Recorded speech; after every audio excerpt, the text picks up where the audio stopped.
Border पर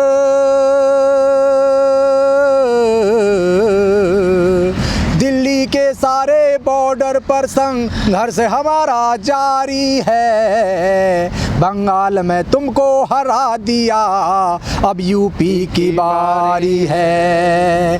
और दिल्ली के सारे बॉर्डर पर संघर्ष हमारा जारी है। यूपी में तुमको हरा दिया, अब यूपी की बारी है। सरकार के छूटे पसीने, सरकार के छूटे पसीने देख हमारी तैयारी है। दिल्ली के सारे बॉर्डर पर संघर्ष हमारा जारी है। बंगाल में तुमको हरा दिया,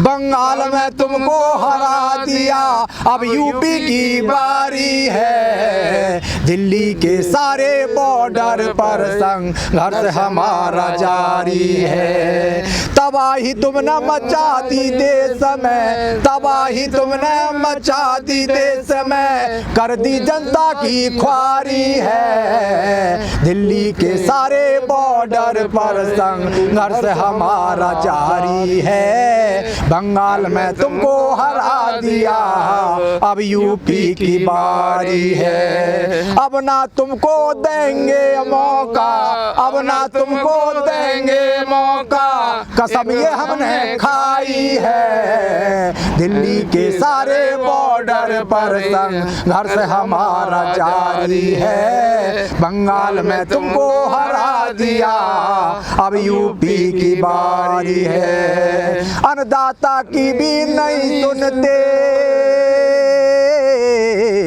अन्नदाता की भी नहीं सुनते, ये इतने हुए अभिमानी हैं। दिल्ली के सारे बॉर्डर पर संघर्ष हमारा जारी है। बंगाल में तुमको हरा दिया, बंगाल में तुमको हरा दिया, अब यूपी की बारी है। और 24 तक भी लड़ते रहेंगे, 24 तक भी लड़ते रहेंगे। और मोदी तुझको अकल सिखानी है। दिल्ली के सारे बॉर्डर पर संघर्ष हमारा जारी है। बंगाल में तुमको हरा दिया, यूपी की बारी है। बंगाल में सरकार बन गई है ममता दीदी की, किसानों ने ऐसा ही चाहा था, तो कितना बल मिला है किसानों को? सच्चाई ये है कि बंगाल में जो सरकार बनी है, और बंगाल की ही बात नहीं है, हम लोगों ने जहाँ जहाँ मेहनत की है वहाँ सरकार बनी है। पंजाब के लोगों ने सबसे पहले चुनाव का बीड़ा उठाया और पंजाब के चुनाव में ये सरकार 0 पे पहुंची। उसके बाद दिल्ली में भी चुनाव सरकार जीती, उसके बाद बंगाल में भी चुनाव जीती। अब तीसरा मोर्चा आ गया है। जिस ज़मीन पे हम लोग खड़े हैं ये गाजीपुर बॉर्डर है। गाजीपुर बॉर्डर वो बॉर्डर है जो उत्तर प्रदेश की धरती से बिलोंग करता है, और उत्तर प्रदेश वो सूबा है जहां से देश के लिए 80 सांसद देता है। मैं आपको विश्वास दिलाना चाहता हूं, उत्तर प्रदेश से प्रधानमंत्री भी बन जाते हैं, राष्ट्रपति भी बन जाते हैं, ये वो सूबा है।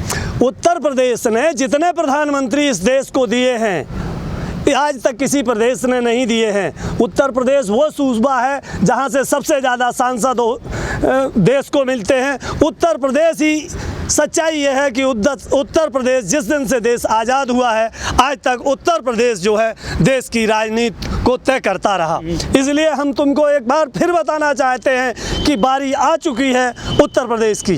अब देश का नया प्रधानमंत्री हम लोग उत्तर प्रदेश से चुनेंगे, और उसके बाद ऐसा प्रधानमंत्री चुनेंगे जो किसानों का बेटा हो, किसानों के बीच में रहता हो, किसानों की बात को कहता हो, जिससे हम लोगों को ये मोदी जी ने जो कहा था कि हम देश में 100 स्मार्ट सिटी बनाएंगे, आज मोदी जी की स्मार्ट सिटी जो है आपको बता दें कि दिल्ली के सारे बॉर्डरों पे बन चुकी हैं। जो आज आप देख रहे हैं, चाहे ढासाडा बॉर्डर हो, चाहे टिकरी बॉर्डर हो, चाहे सिंधु बॉर्डर हो, चाहे शाहजहाँपुर बॉर्डर हो, चाहे आपका गाजीपुर बॉर्डर हो, हर बॉर्डर पे ये टेंट के रूप में आपके प्रधानमंत्री के मतलब कारनामाओं के द्वारा ये स्मार्ट सिटी बन के तैयार हो गई हैं, जो किसान इस पे मजबूर हो करके आज रात दिन तड़पती धूप में, आज टेम्परेचर आप देख रहे हो 40 डिग्री से ऊपर जा रहा है। सर्दियों के टाइम में भी आप देख रहे थे कि 12-14 पर हम लोगों ने संघर्ष किया। पूरी सर्दी निकल गई, गर्मी भी निकलने जा रही है, लेकिन आप सरकार टस से मस नहीं हुई आपसे? तो सरकार टस से मस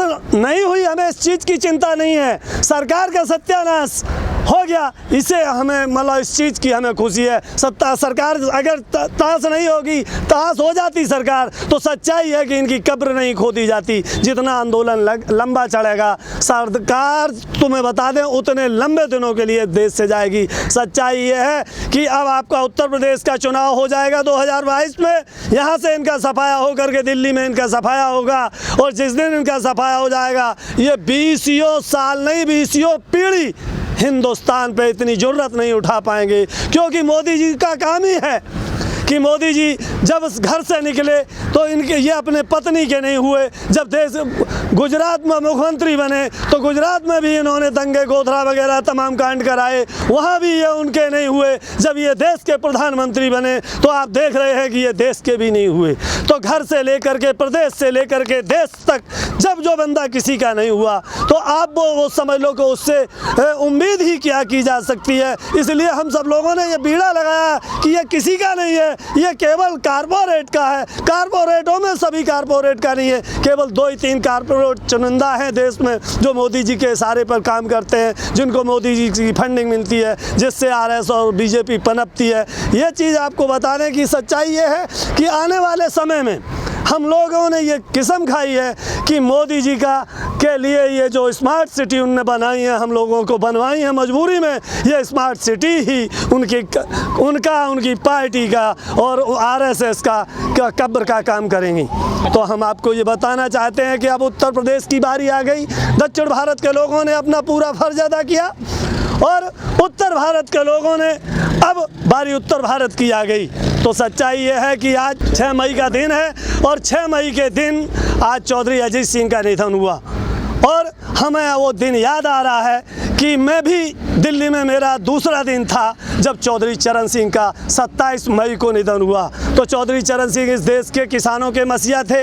इसी महीने में उनका भी निधन हुआ था और आज उसी महीने में उनके बेटे का भी निधन रहा, जो हमारे देश के लिए अपूर्ण क्षत है। इसलिए हम आपको बताना चाहेंगे कि हम लोग किसानों की लड़ाई लड़ते हैं, और सच्चाई ये है कि शुरू से लेकर के लास्ट तक किसान परिवार में पैदा हुए। और ये देश भी जो आपको बता दें, भारत देश जो है कृषि प्रधान देश है, और कृषि प्रधान देश में 80% से ज़्यादा किसान रहते हैं। और किसानों के मसीहा पुराने में चौधरी चरण सिंह, देवीलाल, मुलायम सिंह, और आजकल आपको बहुत क्या बता दें कि आज भी जो उसी पथ पर चलने में अखिलेश भी उस मामले में माहिर हैं। इसलिए हम आपको बताते हैं कि सरकार के विनाश के दिन आ चुके हैं। सरकार अब आपको ढूंढने से भी नहीं मिलेगी, ये कंडीशन इनकी आ जाएगी आरएस और बीजेपी की बात।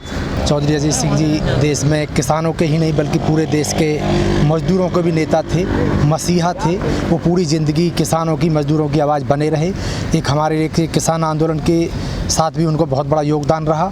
ये हमारे किसान आंदोलन को ही बल्कि हमारी किसान बरादरी, मजदूर संगठन सबको बहुत बड़ी क्षति हुई है, और इसी के साथ हमने आज उनको श्रद्धांजलि दी है। और मैंने जो बंगाल में बीजेपी की जो सरकार, जो अहंकारी सरकार जो कह रही थी हम 200+ के आसपास सीट लेके आएंगे, उनको बंगाल की जनता ने जवाब दे दिया है।